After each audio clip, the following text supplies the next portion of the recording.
modeste livre, Les Chroniques du Grand Paradiso, le tome 1 Lorenzo de Christine Müller. Présentation du roman. Le titre en VO du roman est Lorenzo. Il a été publié en France en 2020 aux éditions Jet d'encre. Il fait 292 pages. Je lui ai mis la note de 4 sur 10 et le conseille aux adultes. 4e couverture.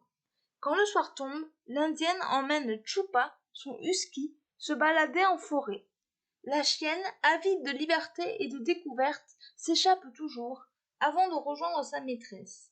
Une nuit, pourtant, elle ne rentre pas, car elle a rencontré Lorenzo, un maître loup qui l'observe depuis quelque temps déjà.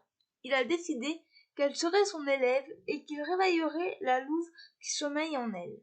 Une fois initiée, Chupa pourra rejoindre la meute, secrètement installée au Grand Paradiso. Ce que j'ai pensé de ce roman. Avant de commencer, je tiens à remercier les éditions Jet d'encre pour m'avoir proposé de recevoir ce roman grâce au site Simplement. Malheureusement, je n'ai pas accroché. Nous suivons Chupa, une petite chienne qui, à la nuit tombée, va rencontrer un loup, Lorenzo, qui va lui apprendre à maîtriser son côté sauvage. Elle va raconter ses souvenirs. Je n'ai pas réussi à m'attacher aux protagonistes qui sont froids.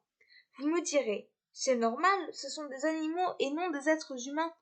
Cela ne m'a pas permis de rentrer dans l'histoire. Chupa est une chienne qui a davantage de traits sauvages. Elle est impétueuse et n'en fait qu'à sa tête. Elle relate ses souvenirs dans plusieurs cahiers. L'Indienne, la maîtresse de Chupa, est une femme qui a pris l'habitude de la promener la nuit et de ne pas s'inquiéter si elle ne revient pas. Lorenzo est un loup et le mentor de la chienne.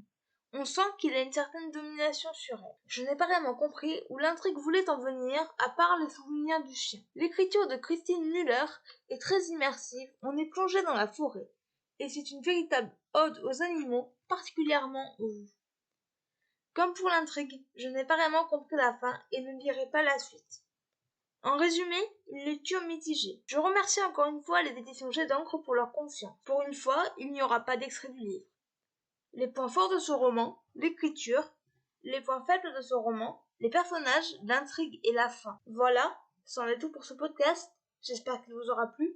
N'hésitez pas à me donner votre avis et vos commentaires sur YouTube, à vous abonner à la chaîne, et je vous retrouve très bientôt pour un nouveau podcast. Ciao.